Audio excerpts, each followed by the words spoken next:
On va test de la GoPro Hero 3 Silver. Visite de l'atelier. Bon, la luminosité n'est pas terrible. Il faudra faire des tests en plein jour. Euh, donc voilà, donc les hélicos, l'atelier, tout simplement. On va basculer. Toc toc toc toc toc toc.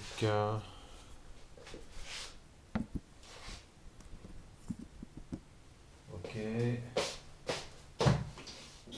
Donc voici le 700. On va mettre sur la table d'opération. Toc, toc, toc. Donc ce qui va sûrement se passer en fait pour le montage de la GoPro sur T-Rex 700, donc sûrement appliquer le support au niveau du flanc à ce niveau-là, qui permettra une fois le tout monté, donc très simple, il suffit de clipser, d'accord. Donc le boîtier anti-choc et étanche, de le positionner comme ça. Voilà, donc si on regarde donc presse de face, évidemment, elle n'est pas encore fixée. D'accord, donc en fait, il sera à peu près comme ça. Voilà, qui permettrait de pouvoir filmer en vol avec la GoPro Hero 3 Silver. Donc voilà. Les possibilités de montage sont multiples. On peut faire plein de choses. C'est très très bien conçu. Avec les modules fournis, on peut moduler le système d'accroche. Donc j'ai pas vu de limitation à ce niveau-là. Point important sur cette GoPro Hero 3 Silver, je pense que c'est vrai pour toutes les GoPro Hero 3, c'est la qualité de la micro SD qui est pas fournie.